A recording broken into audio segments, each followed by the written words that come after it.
1, 2, 3.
שלום.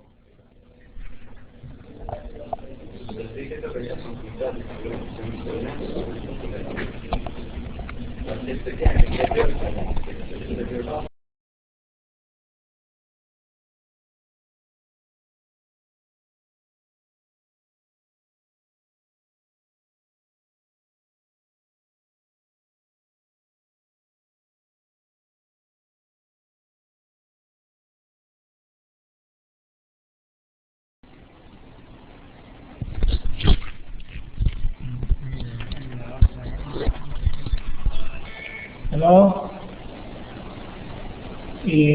لو حال لتقول التركني للصلاة عارف لي في أي تحضير لوسيع ثلاثة بحضر الحضرين حيدر بها تقدر تركني حدا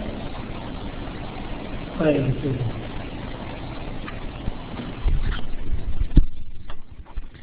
عندنا أخونا خضر بيت نقطة الواي انجلش افس 1 افس 3 زي خضر انجليت ام افسر مشو يعني تدا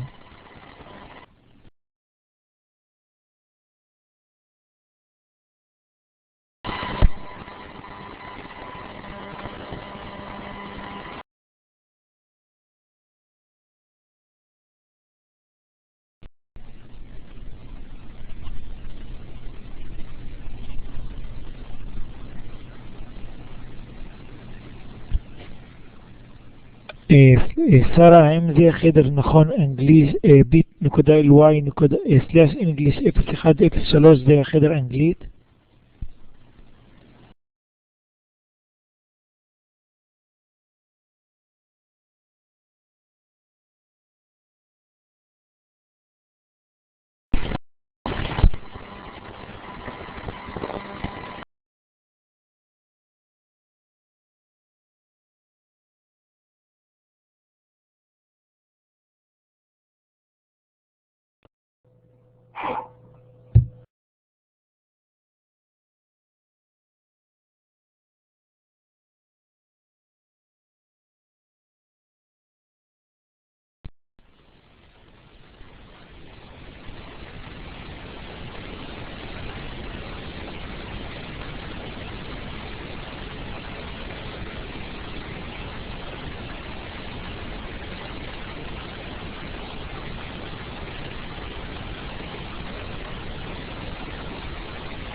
صح. كان بعض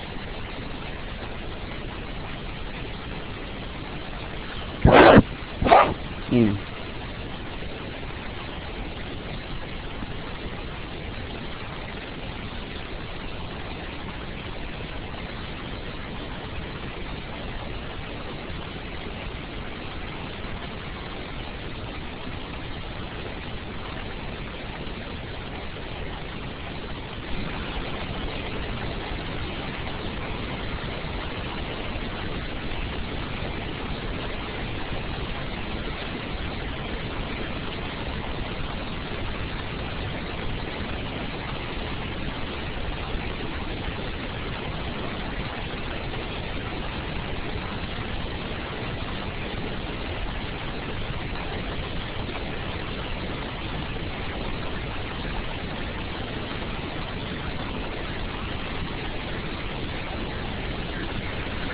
שלום.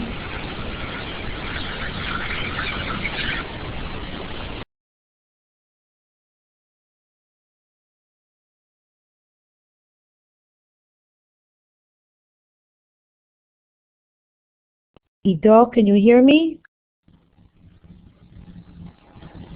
Yeah, I can hear you.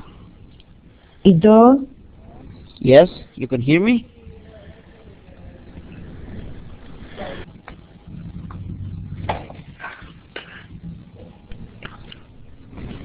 ציונה, את שומעת? עידו, אתה יכול לשמוע אותי? הלו? שלום? כן.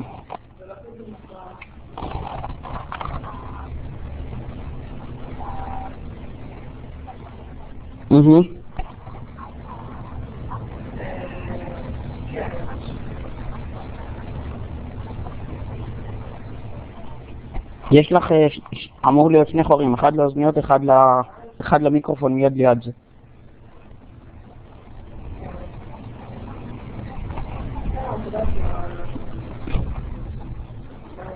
אז צריך להיות אחד למיקרופון ואחד לאוזניות, אחד ליד השני.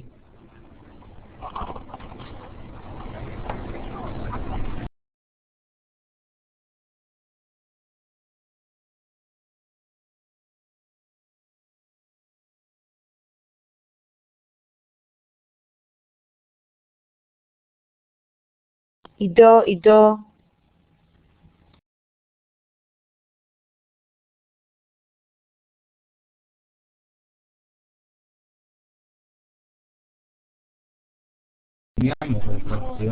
ציונה, את שומעת אותי?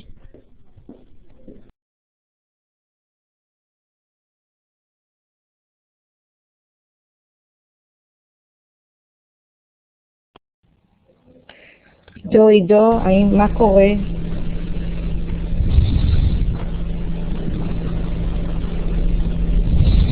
שלא יקרה לי מצב עוד פעם, שאני לא שומעת אף אחד ואני מדברת עם עצמי.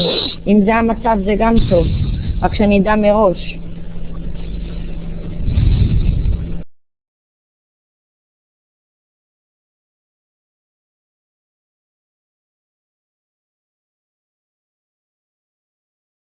עידו, אם אתה שומע אותי, זה תיכון ירקה, אנגלית.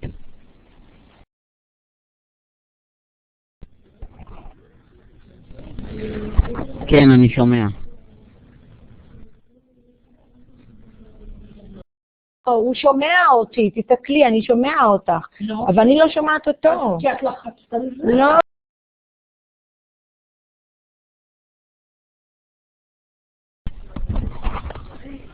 ציונה, את שומעת אותי?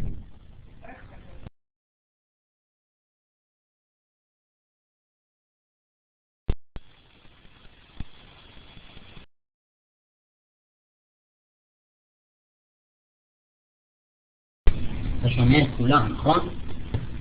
ציונה, את שומעת אותי? תעני לי במיקרופון אם כן.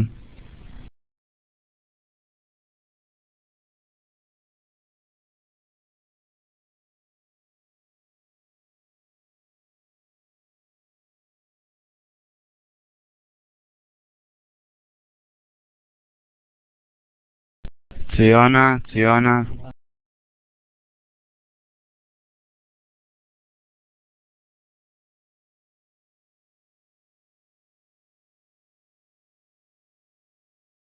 כולם שומעים אותי?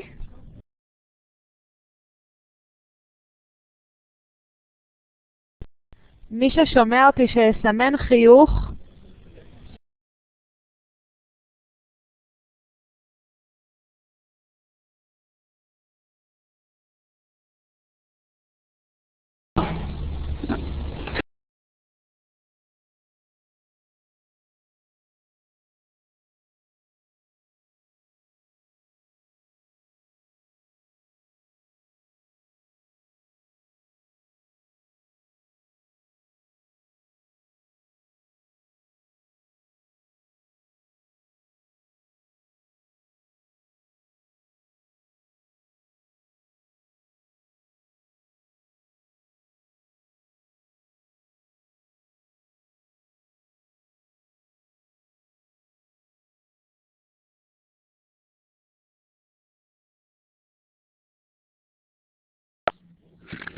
עידו, תנסה לדבר. עידו, תנסה לדבר עכשיו. עכשיו אתה שומע?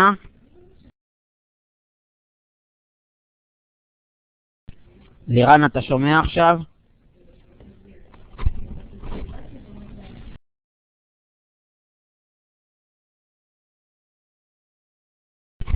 לירן, אתה שומע?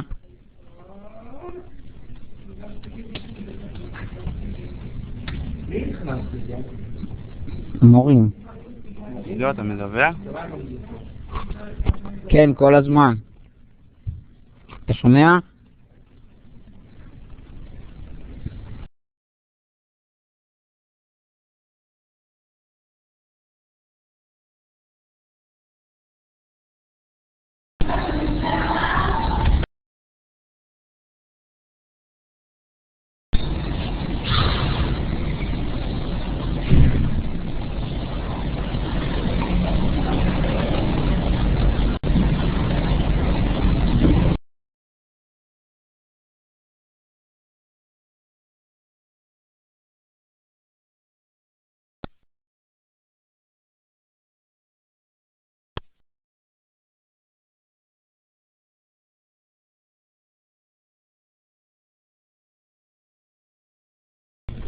לירן, אתה שומע? לירן, ציונה?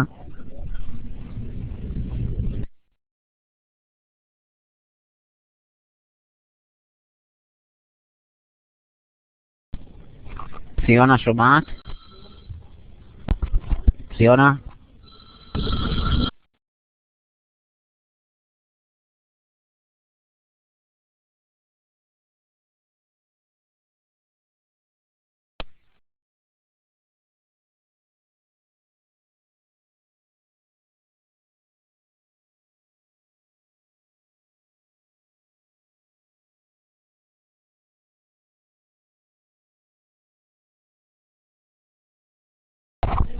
ציונה, שומעת אותי? אם כן, תדברי.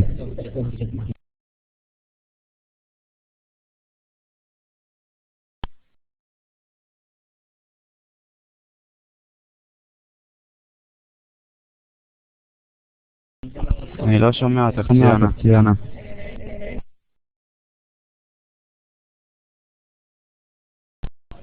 תדברי יותר, אני לא שומע אותך.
כולם שומעים?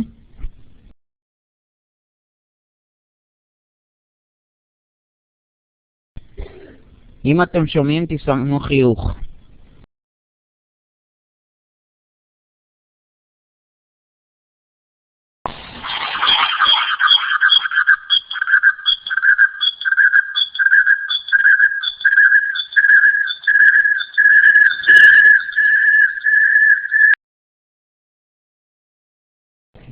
הלו, שלום.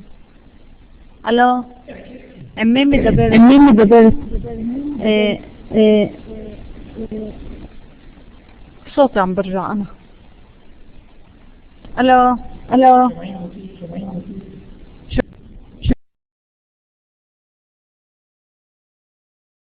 שומעים אתכם.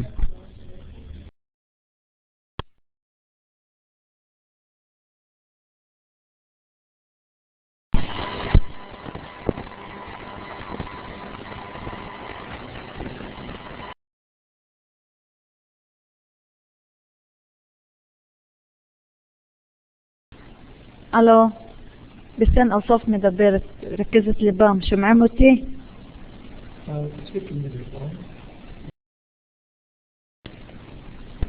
כן, שומעים. اسف انت.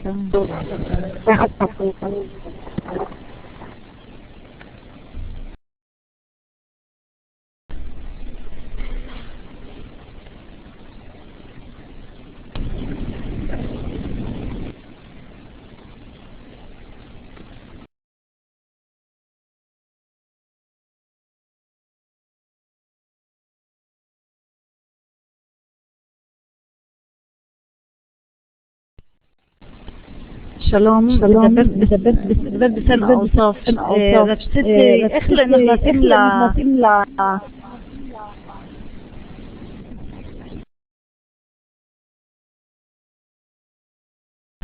ציונה שומעת?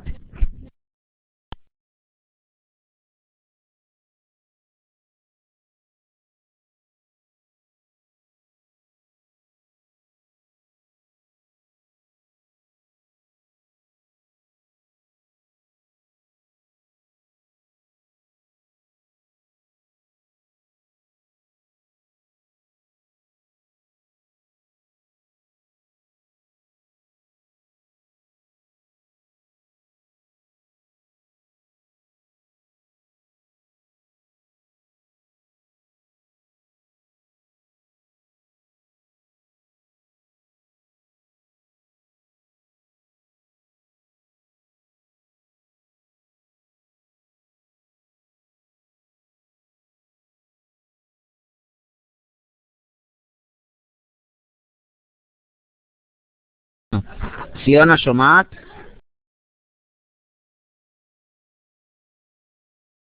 עידו, אתה שומע אותי? עכשיו אני שומע. שומעים בסדר? כן, שומעים בסדר.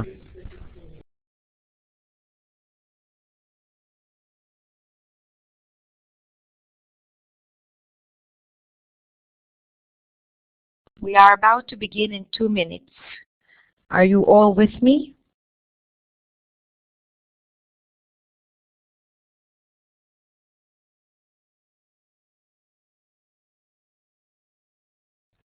Alina, great. I saw your smiley face. That's good. We can soon begin.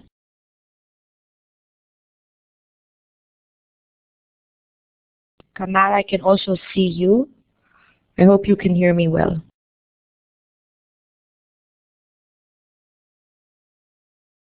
We will begin in one more second at 3 o'clock. In another half a minute. Please clap your hands or show a smiley face if everything is okay with you, and we can begin.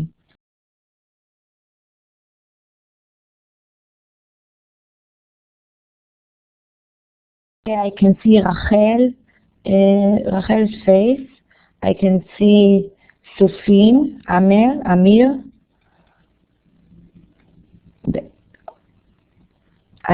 Okay, who else?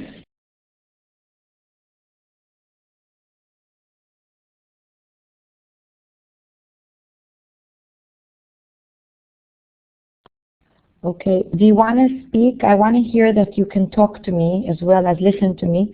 Would you please say hello, all of you or some of you? Hello, ציונה, Victoria speaking. Great. So I heard three people.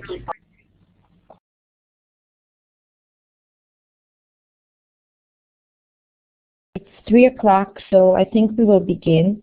I think we will start with introducing ourselves. And it would be nice if I can ask each one of you to say just one sentence or which school it's from. So Abu Samah, Abu Abdul Samah, can you hear me?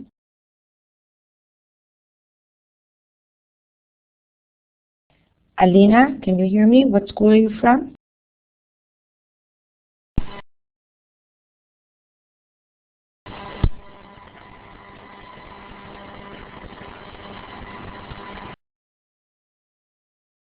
I see, Alina, that you tried to speak, but I couldn't hear you.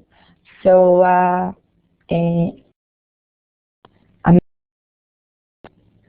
Amal, are you ready for the lesson? Hi, it's Alina again. I'm trying to introduce myself. I'm from Ragoza in Migdal HaEmek. Alina? Is it Alina from Migdal HaEmek?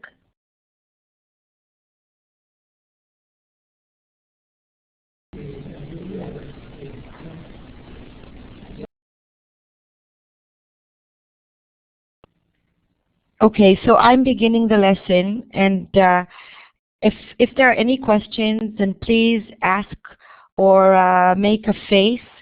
Unfortunately, I can't see all the faces at once. As you can see, the screen is a bit small. I will refer to the PowerPoint. And those who don't have a microphone can always write to me on the side and send a small message. I hope I'll be able to relate. So I see Rachel, Lilian, and Sufin don't have a microphone. Okay, so you can listen, and if you have questions, then write to me. Okay, so Sufin, that's good. And now I will want to relate to the PowerPoint. I'll just say that the lesson will continue till 4:10 or 4:15. It's Sofian. Sorry, I understand.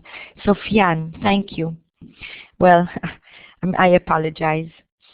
Who else? Dorit, which school are you from?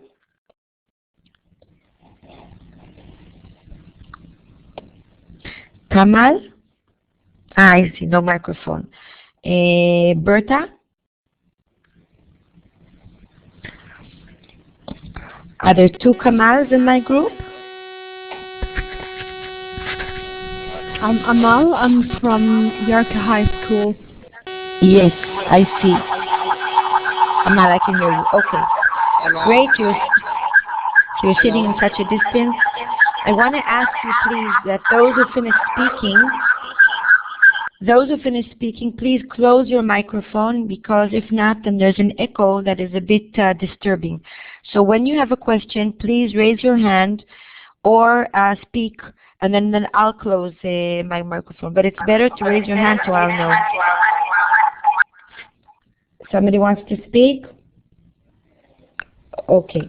So I'm going to begin the lesson. I hope you don't hear an echo as I do. I see there are a few people talking together with me. Kamal, did you want to say something? Dorit, did you want to say something?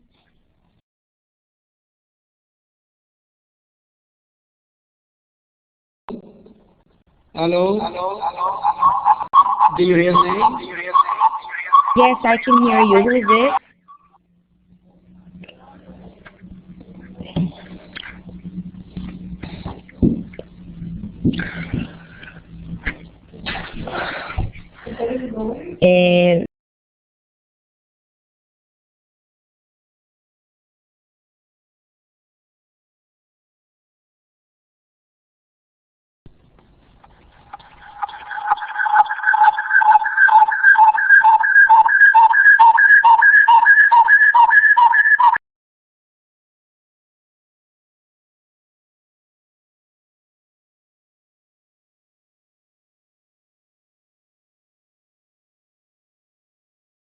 Okay, I'm beginning. If you can all hear me, that's good. And if not, please work things out at your end. From my end, things are working. I hope everything is okay and we can begin. So good afternoon. It's 3 o'clock. This is our first Libam session that is using teleconference means to learn content. The sound is not clear. That's bad. Let me see if I can get someone.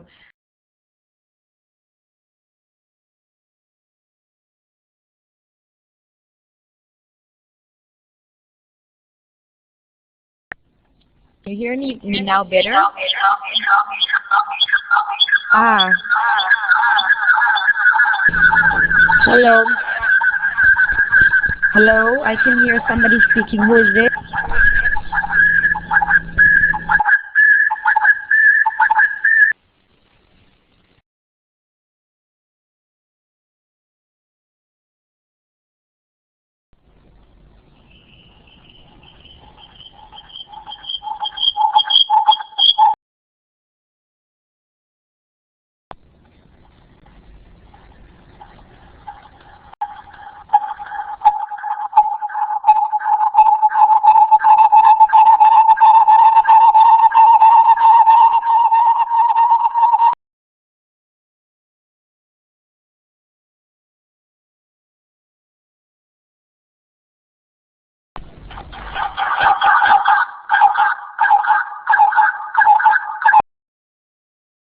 Kamal, what did you want to say?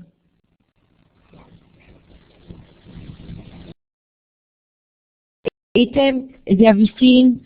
Please don't speak all of you together, and then I hope I'll be heard better.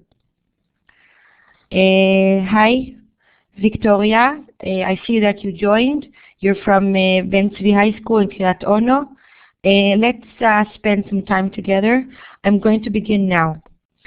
So we're going to start. Oh, I jumped. Sorry. So this is our first synchronic meeting for Libam. So teachers who teach Libam. As you know, the Libam course is for students who need something extra, and we are thinking for a long time how we can offer a program that is not that gives something extra, that it doesn't do more of the same, but that changes teaching slightly or a bit. So we're trying. So my name is ציונה, as you can see, and we will spend till 4:15, 4:10 together. So I am continuing. I first want to apologize. The slides are standard planned for all subjects, therefore the English part will be inserted when necessary. So we have a bit of Hebrew here, so I apologize for that in advance.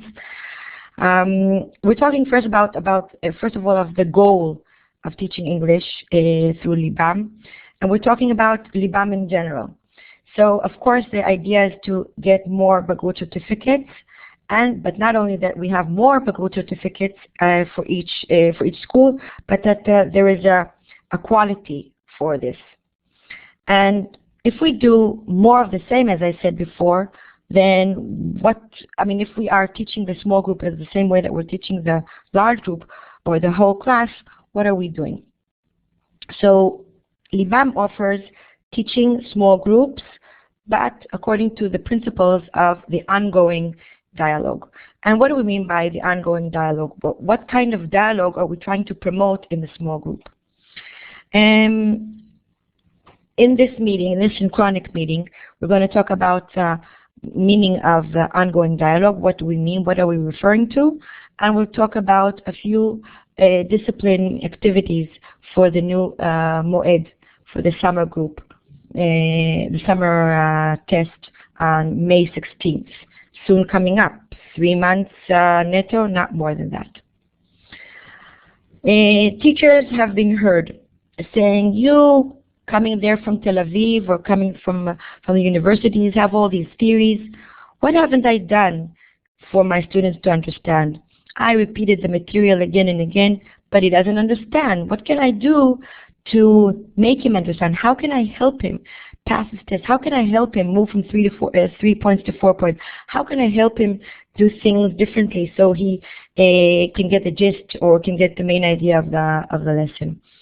And we were thinking whether repeating the same things again and again is helpful, or is there a different way for teaching?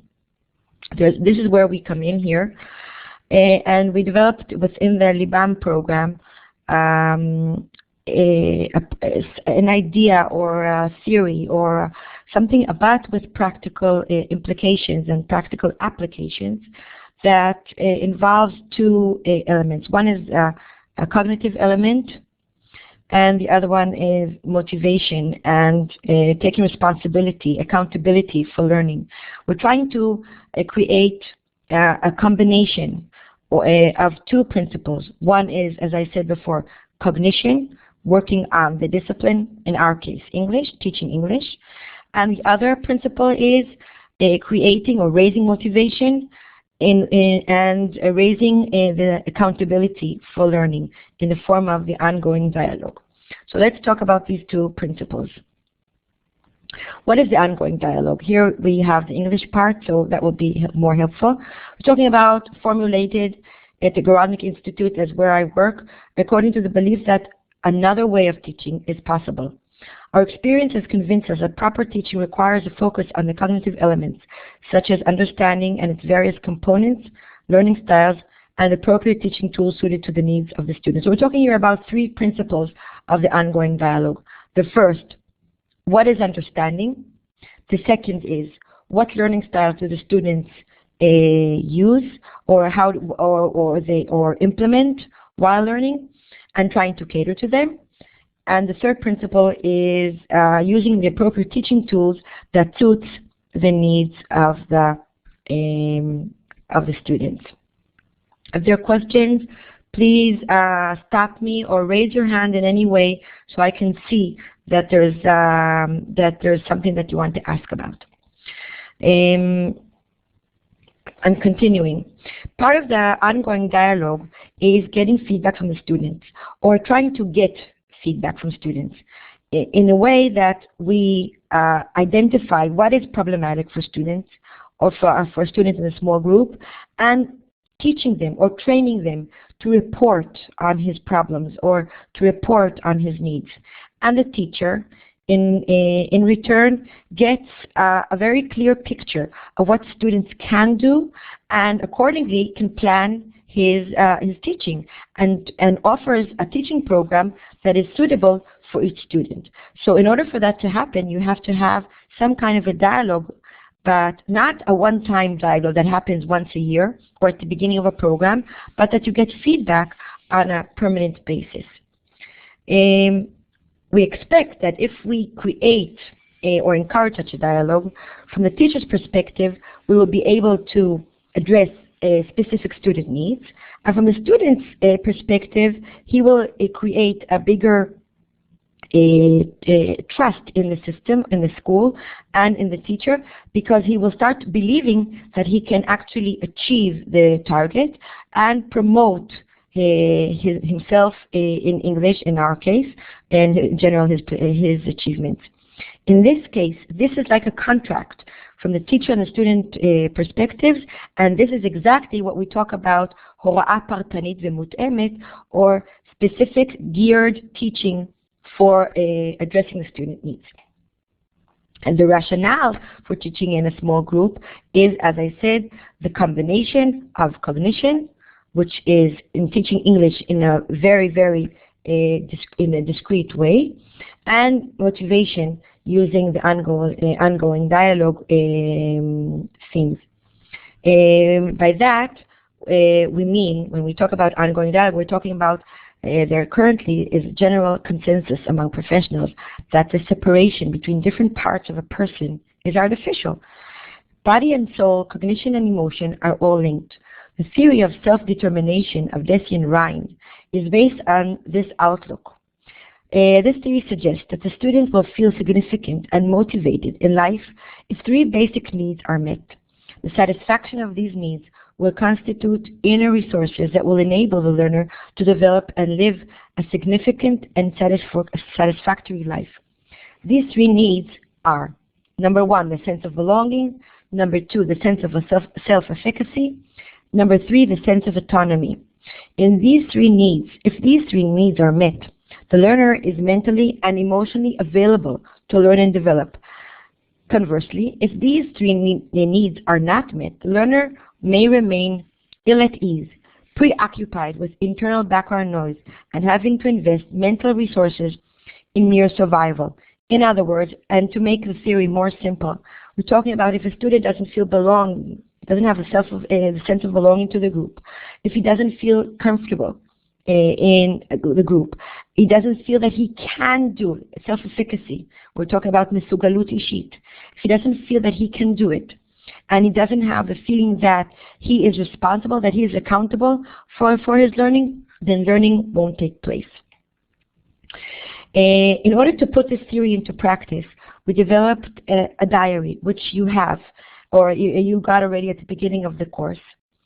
The diary is given at the end of every session and is collected at the end of each session by the teacher, by the English teacher in our case, after he completes the task that we want him to complete. And at the end of the program, at the end of all the help lessons of Libam, the Rakaz Bet-Sifri collects the Yomanim, collects the diaries. The first page on this Yoman, in this diary, is to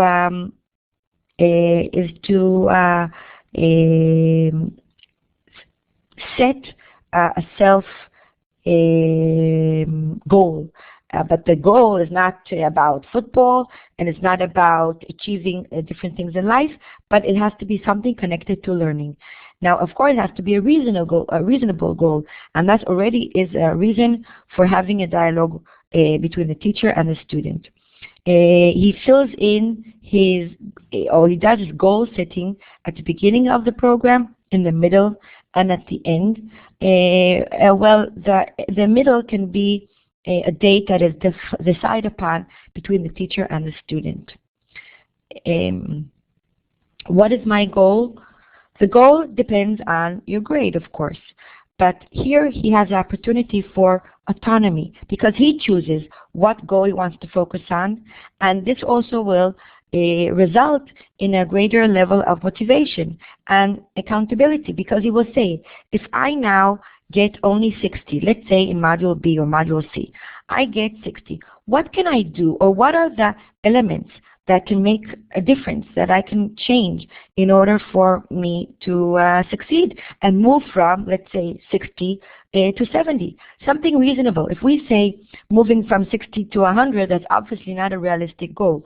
But we try to teach our students by giving the opportunity of autonomy, motivation, and taking responsibility to reach a goal that is realistic on the one hand and something that he can do. Yes, Sarah. Do you want to say something? I see that suddenly a video has come up. Does this mean that you want to say something?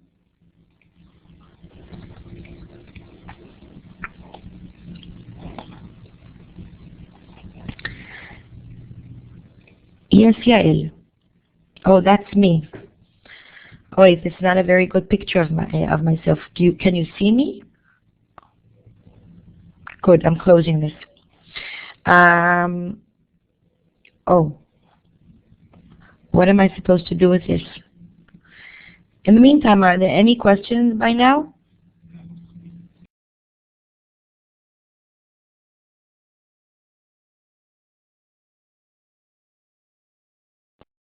Yes. Anyone who is interested in receiving the explanation and all the other activities that I'm going to show you, this is the introduction, will be able to receive the materials and the PowerPoint if you contact me off mail. I can give you my email if you want at the end. Okay? Any other questions? You're most welcome, Sufyan. Sufyan, what school are you from?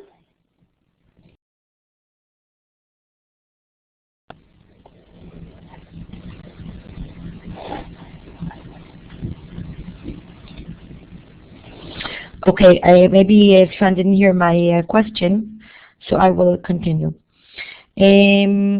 So now let's move on to the next slide. This is a page of the first, this is how it looks in the diary. You can see the 3 pages. Yes, that's what I'm doing. I close the video. Anyway, so now we're talking about the first page in the diary, where there is a procedure of goal setting. As you can see, it's in L1. So in your case, if the L1 is Arabic, so the diary is in Arabic. But I'm looking at the Hebrew version of the diary. Who wants to say something?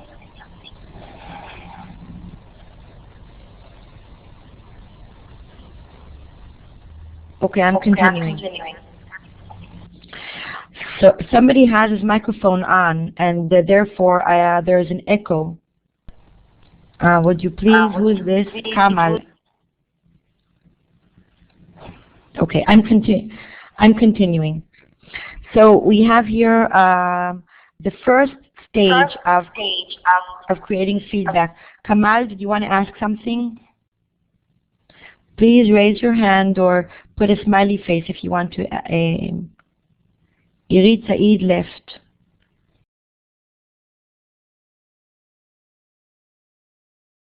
I understand. Okay, so I'm continuing.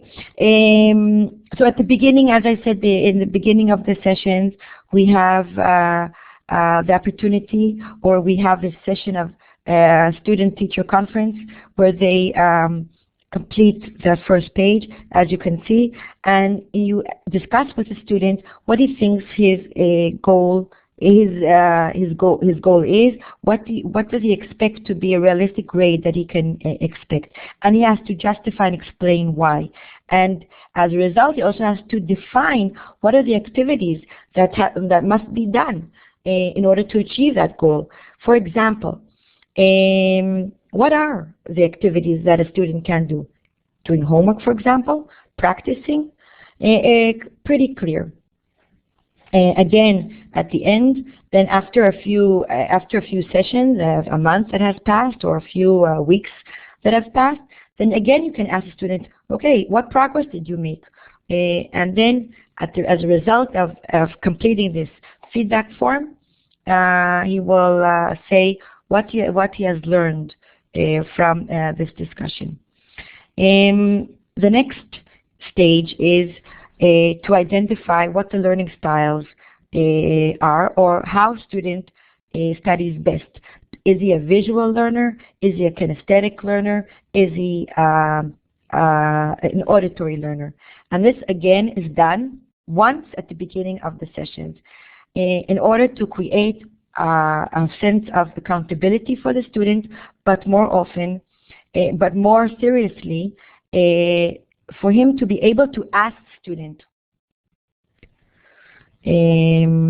Dorit, I don't know why the videos popped in. I just erased it. I have no idea who put it in. It's not part of my program. I have no idea. As it is, it's pretty complicated talking to people who you don't see and can't hear. So I'll ignore that video. Anyway, we're talking about at the beginning of the course, you have an identification of the student's learning style. And here I want to offer you learning styles where it can be done. It's in the diary, the first 3 pages. Yes, Amal, I can see that you want to say something to me. What do you want to say?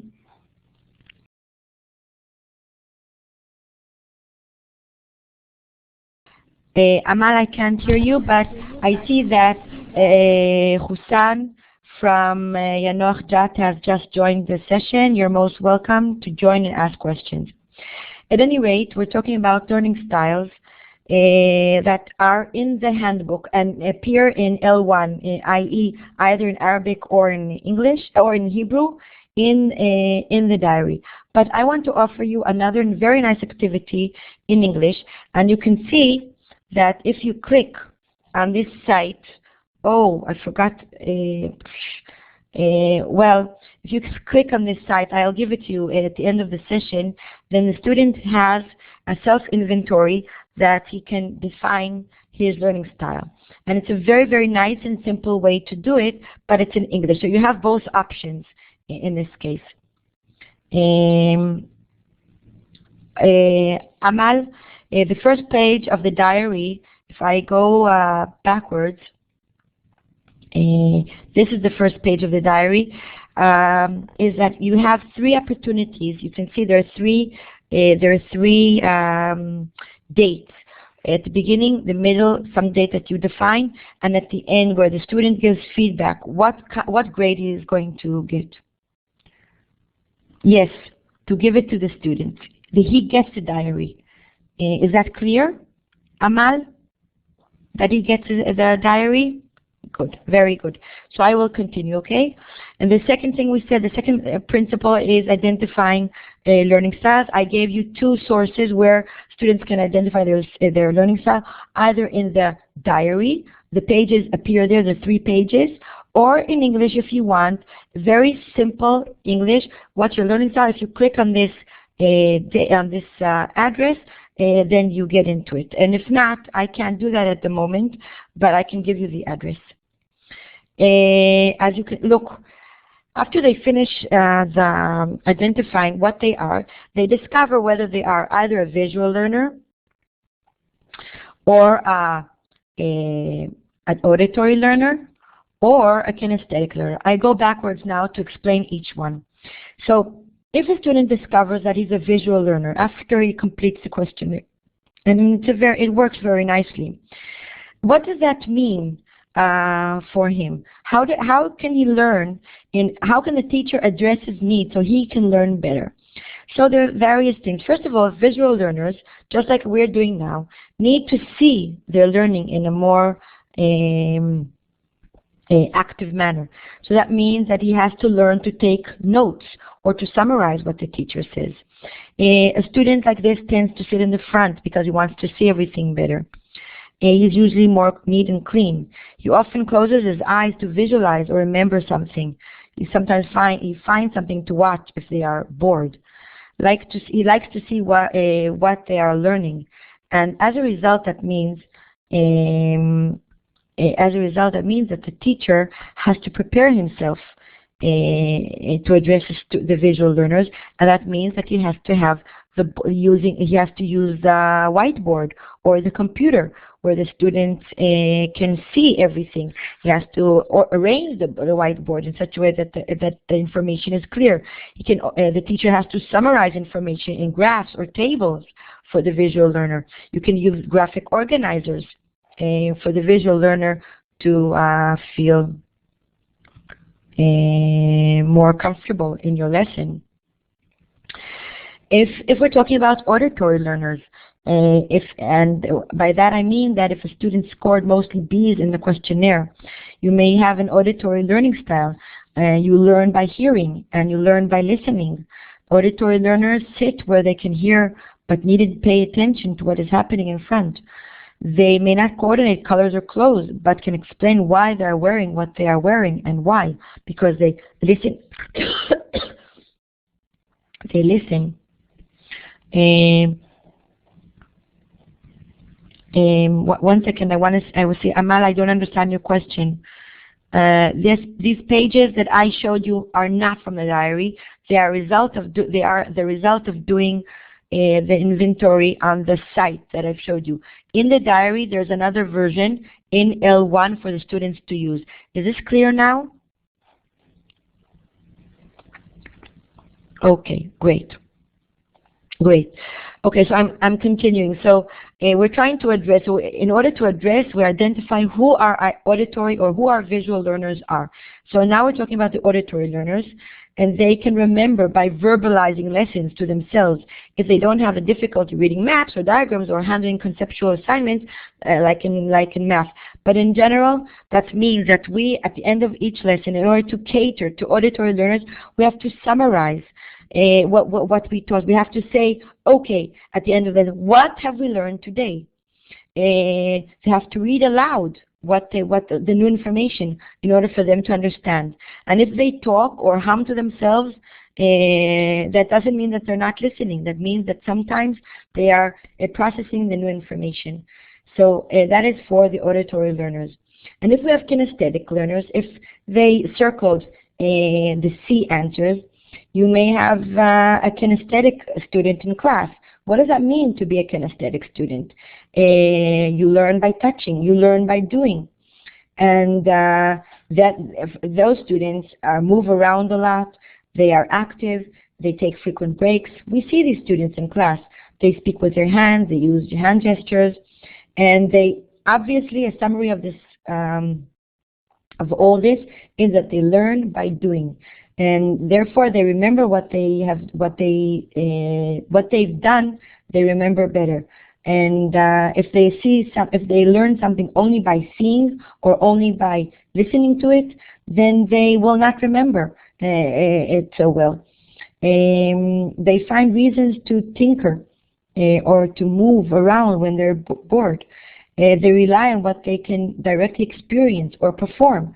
Therefore, it's important, very important, to offer activities that students do. For example, if there are words that you want them to study, a list of words, how can we cater to the 3 different learning styles if we have, and we do have because our class is full of the different types of learners, how can we cater to them? How can we learn the vocabulary items? So the visual learners have to see the words on the board, have to look at flashcards of the new words. The auditory learners will need to hear the words being read to them, maybe several times. And the kinesthetic learners will have to play around with the words, meaning they'll have to draw a line from the word to its meaning, or play a lotto game or something to do with this new vocabulary item. So I just gave you an example what it means to learn a set of words when you have visual, kinesthetic, and auditory students in your classroom. So to summarize, learning style means that you are catering. First you identify the learning style, and then you cater to the different styles in your classroom or in the small group. So that means that you will present the new material on the blackboard, whiteboard, or a PowerPoint, and in their notebooks and on their walls in class, but maybe that's not so reasonable for high school. You will organize information in a table or in a graphic organizer. You will repeat yourself several times. You will underline with a marker or with a circle or with a line the new information in the text. You will practice. You will encourage students to practice with a friend, and you will also read certain things to the students, not text, but new words or new grammar rules. Let's continue. This is how it looks in the Yoman Ishi, in the diary. You see, you have a page that says for visual learners, Chazuti, or auditory learners, Shmiati, or kinesthetic learners, Tnuati, and they say, okay, now I deciphered who I am. Now I know what kind of a learner I am. That means that what I prefer is all these things, and it appears in the diary, and you have them say to themselves, how do they prefer studying? How do they process new information? Are there any questions about this by now? Please raise your hand if there's a problem. Many, Kal Chaim, I see that you have a question.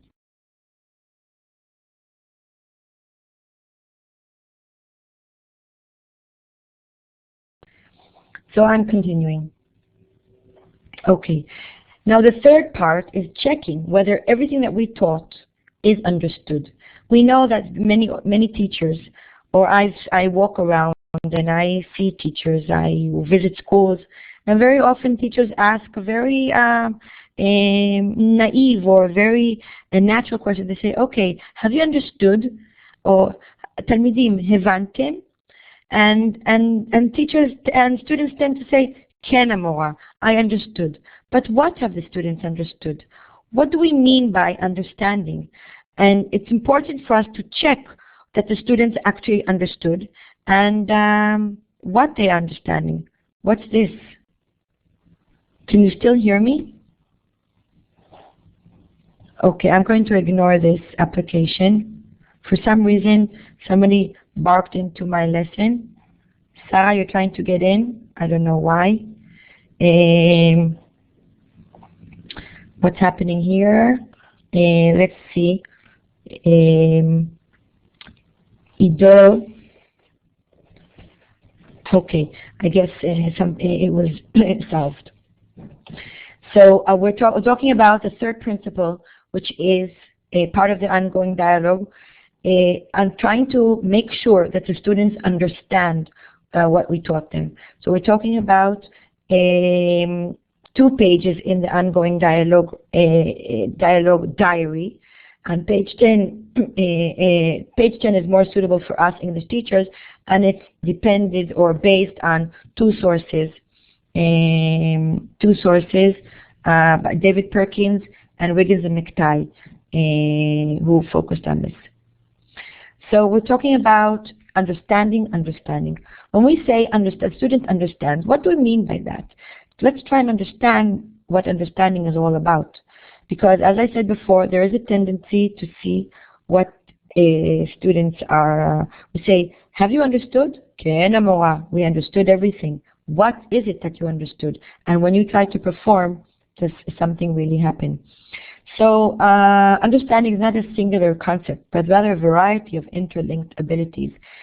David Perkins defines understanding as the ability to think and act flexibly using knowledge. This flexibility is evident in a learner's ability to demonstrate active understanding. Because when he just talks about, I understood, or quoting him, that doesn't mean that he really understood. We have to check that some understanding is taking place. So according to Perkins, in order to assess a learner's understanding, he or she must be asked to perform something that requires the activation of understanding by doing. We're talking by definition that a student understands when he can do something with the new information.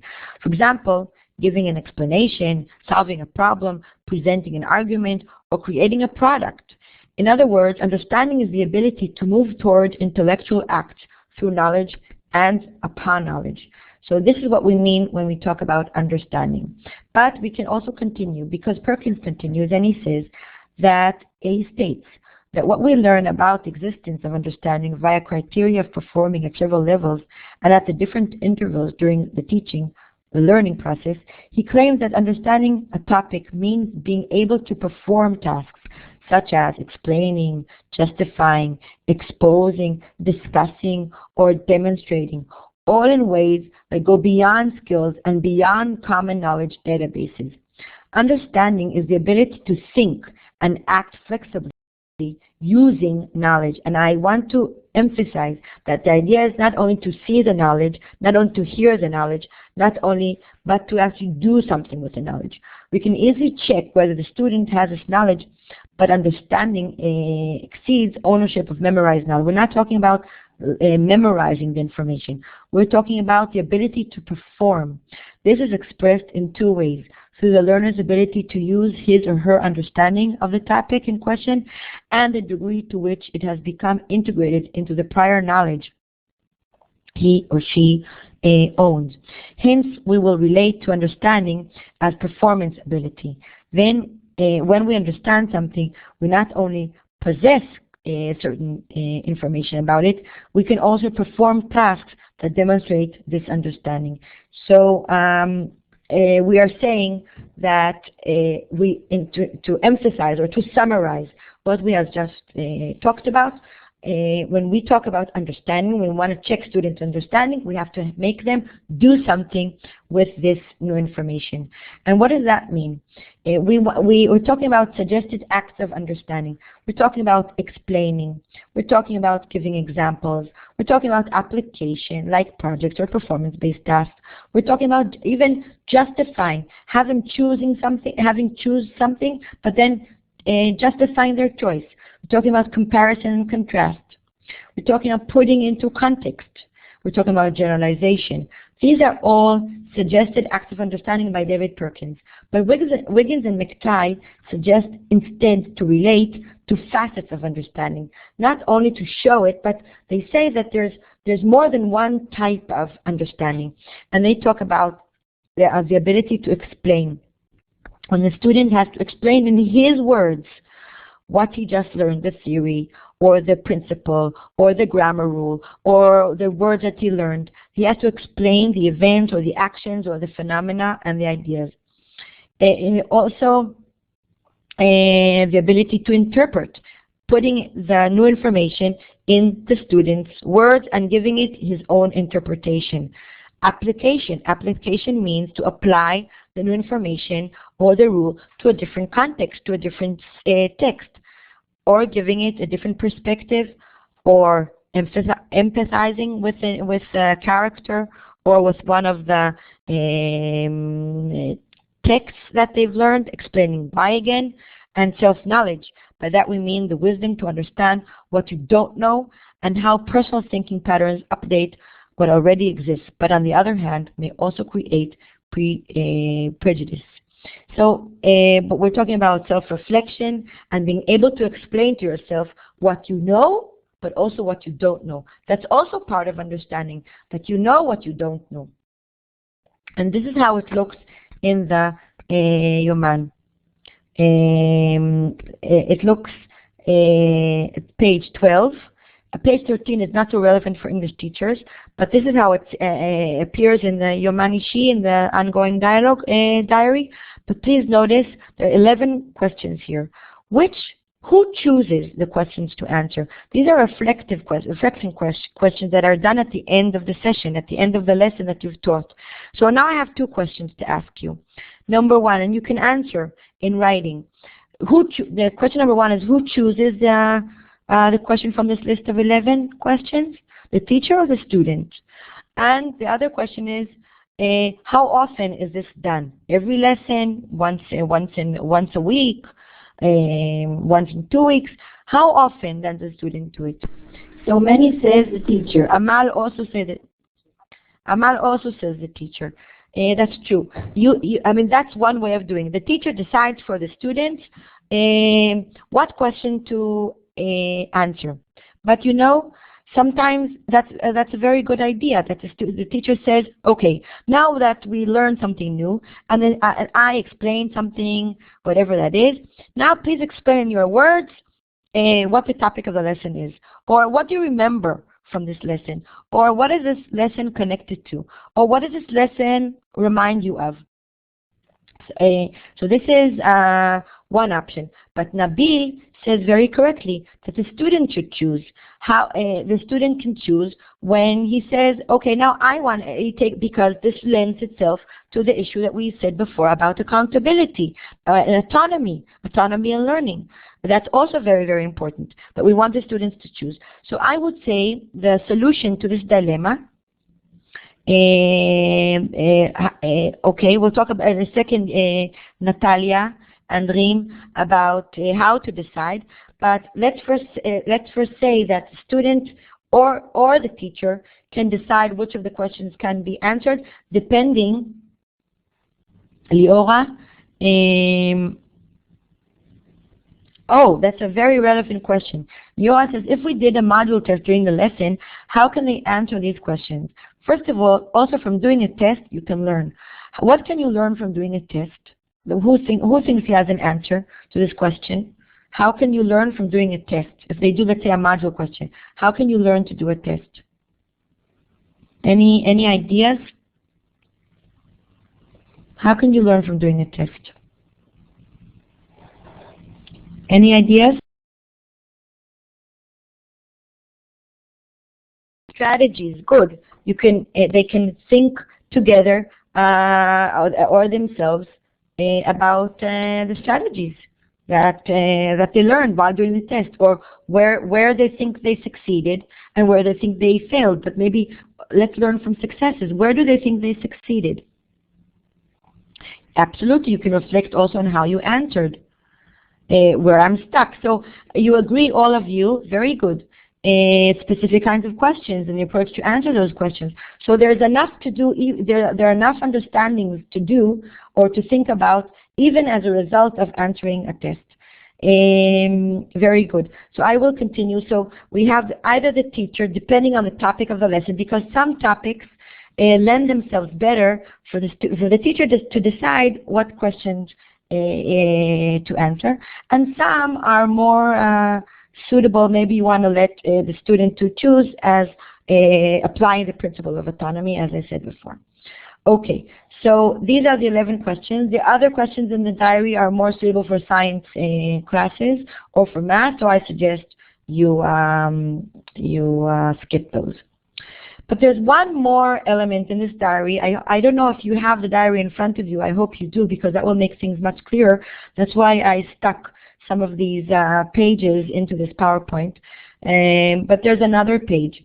These questions are part of the ongoing dialogue between teacher and students, and they appear in the personal journal of each student and are thus available at each session. Obviously, one does not ask the student to answer all these questions every lesson. It is a good idea to direct the students to give just one answer of particular relevance to the lesson topic. We believe that by having the students write the answers, the teachers can discover the students' difficulties more effectively, and more importantly, can find a suitable, rapid, and effective response in order to promote achievement. So we find this very, very practical, and also something that can be done, and even being done in bigger classes, let alone the small group that we have in Libam. Okay. But as I said, this is not the last stage. The last part of the ongoing dialogue is that the students self-reflect and self-report about what they've learned. And they answer the questions, do they feel that they've learned something new in this class? Or if they learned, and whether they feel accountable, if they feel that they know what they've learned, and whether they need extra help or they need more information or more explanation about what has been learned, and whether they can now continue and they have a feeling of self-efficacy in this topic. So it's very important to get their feedback. And how is that done? Here in the last page in the diary is what we call divuach atzmi, where they put an X or complete this small chart or the small graphic page in the diary, 3 questions. Now, is there anybody in my audience of 27 people who has the diary in front of him?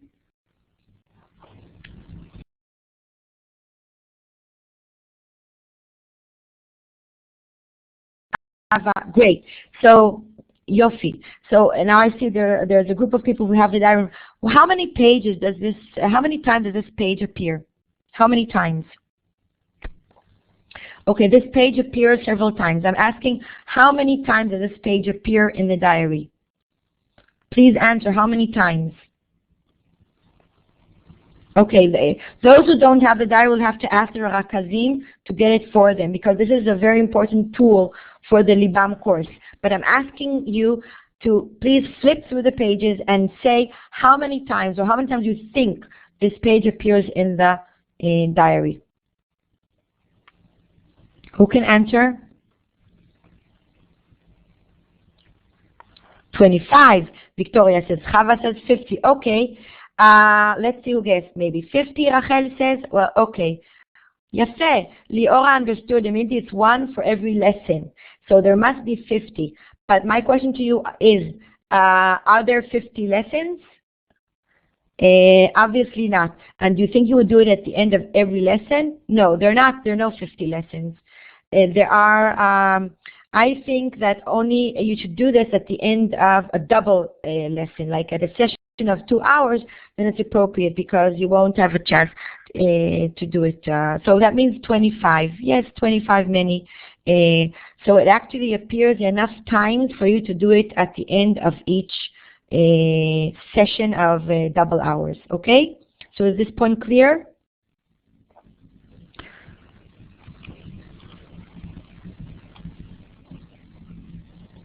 Good. Great. So I can continue. If there are any questions about the 3 principles of the ongoing dialogue that we discussed till now.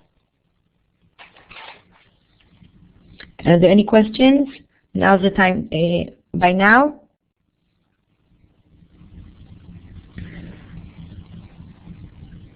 If there are no questions, then I will continue. Great. Okay, thank you, Dorit, for responding. And Irena and Hussam. Great. So I will continue.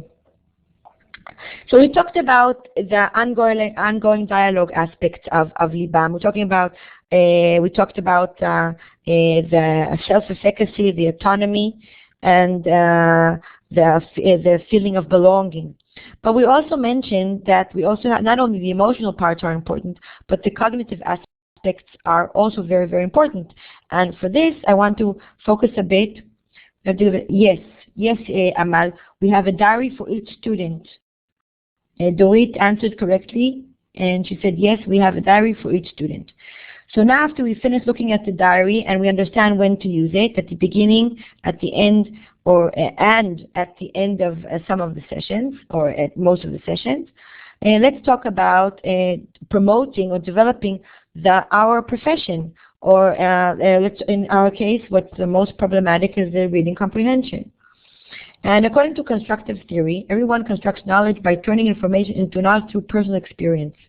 That's also part of the issue why we say learning by doing. Learning is an independent process and performed only by the learner through internal mental processes. Once constructed, the knowledge belongs to the learner. With this in mind, we suggest the teaching of skills that are appropriate for all text-based subjects of study. Okay? But in our case, we're talking about English. So what do I mean by that? We're talking about developing reading comprehension. And I made this table to, number one, remind you of the stages of reading comprehension, and also to connect it to the Libam course. So remember that the pre-reading stage, which includes the skill of asking questions about the title in order to draw on prior information, check readiness to read the text, prepare for and engage meaningful reading, organize information in the text already in advance, and recognizing the text genre. All this is done before based on the title and based on how the text looks, like if it's a letter or not. And then we also ask different questions orally before we even move into the text that can promote the understanding of the text. But here the teacher knows what the text is about because he is teaching the text. He or she is teaching the text. So he also knows what questions to ask. And in that case, we are generating information about the content and main ideas of the text. So we're trying to create some kind of a pre-understanding or pre-reading of what the text is about. All these issues can be turned into small questions that go very quickly when you are with students. The next part is in-depth reading. Here we are talking about various components for this, and we want to understand the logical sequencing in the text. For example, to identify cause and effect relationships, the sequence of events, problem and solution, comparison, comparing and contrast, and points of view. All these are known to you either from the reading strategies list or from the HOTS. And I'm sure I don't have to introduce you to what the HOTS mean, higher order thinking skills. But we want, so our questions will be geared to organize information in the text and understand its organization. And we want to identify what the text is saying in terms of structure. What are the main arguments that the text presents? Or what are the examples that the text presents? And again, this is for organizing the information in the text, and that again can be done in the graphic organizer, which is very good for visual learners, remember, and by doing for kinesthetic learners. So, and we are talking about recall of information, non-continuous texts, putting the information in a different format, deleting some of the information and having the students complete the rest, table, chart, diagram of some sort. And this is turning the information to something that is less verbal and non-continuous.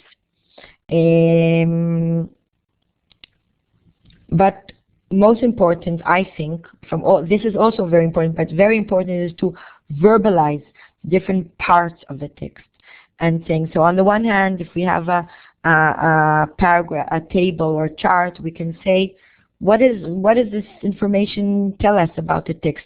Or what information is presented in this table that represents the text? But we want to actually have the students verbalize what they understood from reading.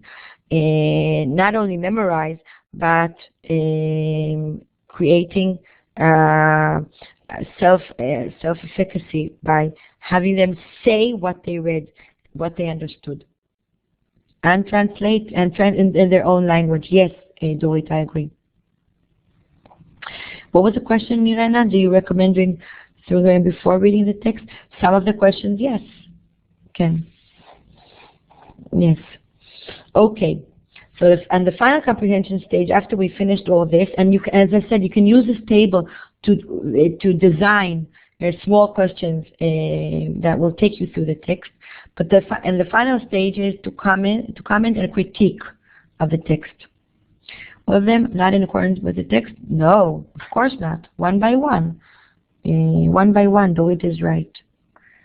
Comment and critique the text, where we want to see that critical thinking is taking place, but also they develop the ability to evaluate and critique the content and say, do you agree? Do you disagree? Is this interesting? Do you know of anybody that something like this happened to them? But you want them to bring in their input into the text and notice how the text was written. Okay? So I can, we're soon ending this part about reading comprehension, where we are talking about the principles of the cognitive learning. In our since we are dealing so heavily with reading, so I focused on this now at the beginning. But the same goes for writing, the same process. And now you have a ongoing dialogue handbook, or supposed to have one. If not, I can always send it to you. Please let me know if anybody in my small audience of 29 people has a handbook of a dialogue matmid, of the ongoing dialogue, not the diary, a handbook.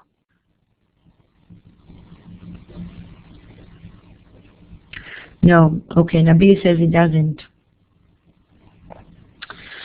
Okay, nope, it doesn't have. Okay, so that means that if you are interested, because in the handbook, I put together a large, many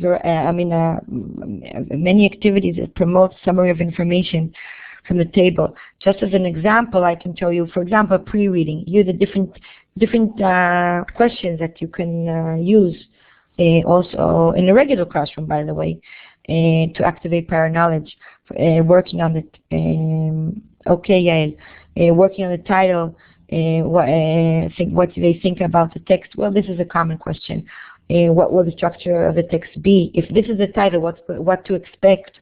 What would be the purpose of the text? Again, from the title, from the layout. And what did the writer wish to describe or tell the readers, and why? This can be done not only from the title, but also from the first paragraph. And it's very important to raise the awareness of the information that can appear in the first paragraph, because that's a lead-in. Again, they can also do this from the key sentences.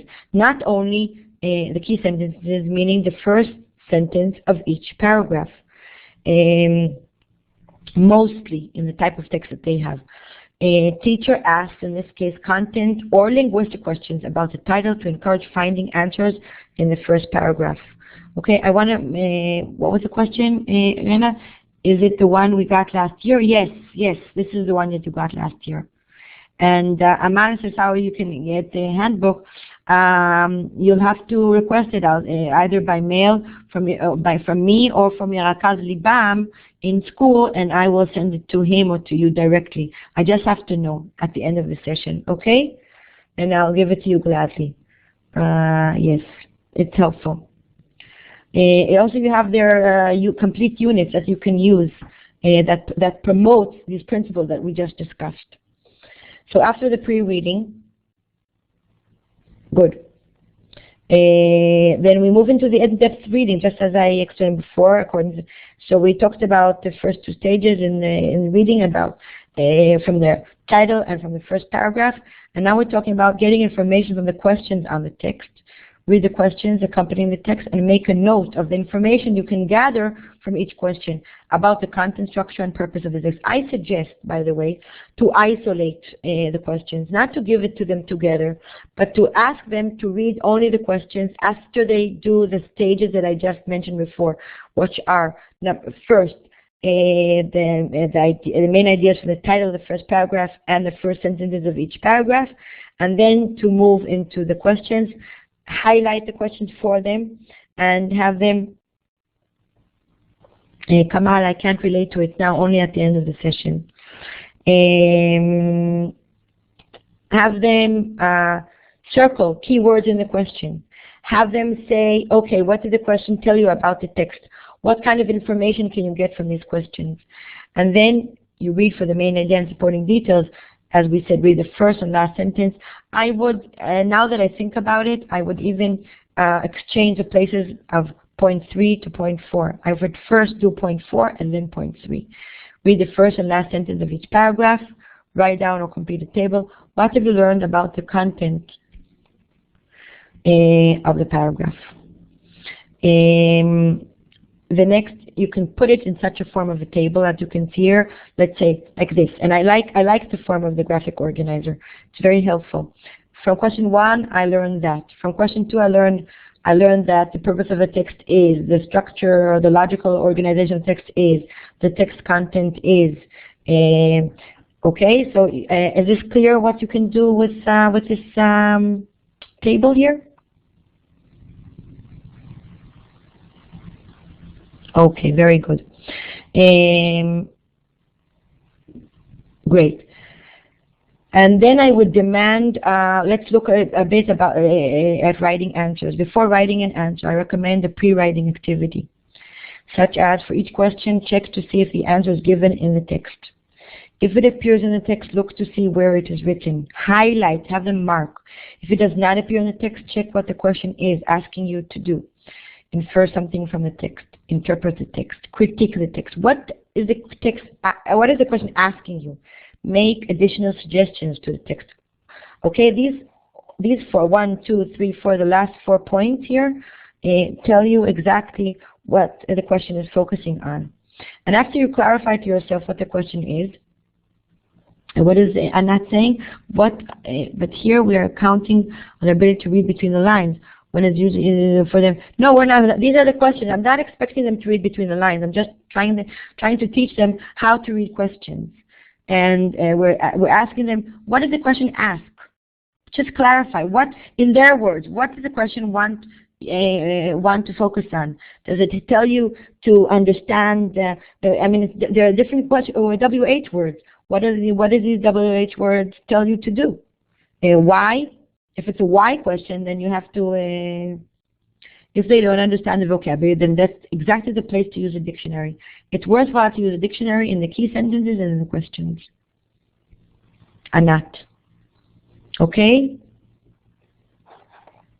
That's exactly where. 1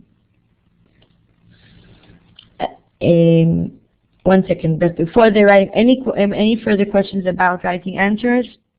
Anat or anybody else?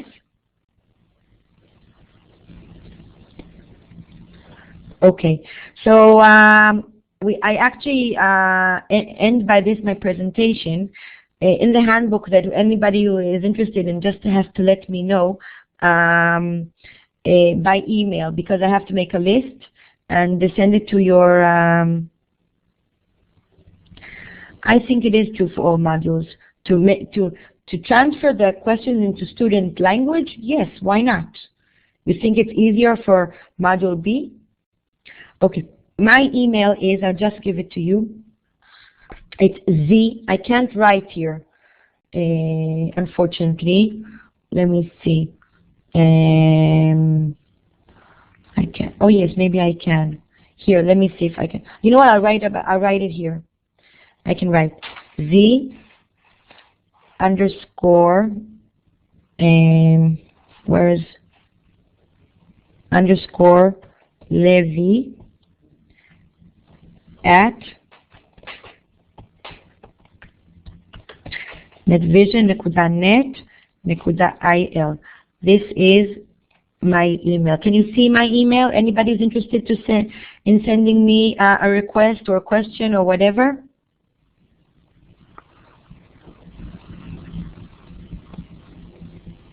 Yes, you have to ask. You have to ask. Anyway, in the handbook, there are units to promote reading according to these principles, focusing on different reading strategies. The beginning of the handbook has 2 or 3 units that you can just use as is and go into class for cause and effect, for a main idea, for specific information, for compare and contrast. And the others are more complex, but at least at the beginning. The names of the 2 books, no, 1 booklet. One is the diary that I mentioned, and the other one is the handbook for Libam, or English. Are there any further questions?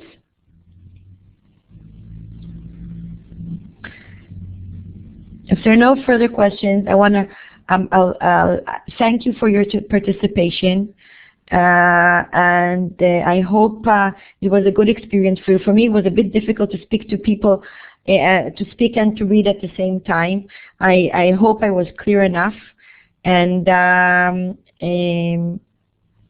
יש פה link. There's a link here that you can relate, give feedback, whether this was a good experience for you or not. Okay? So thank you. And I guess we'll meet in maybe in a different format. So goodbye for now. Bye.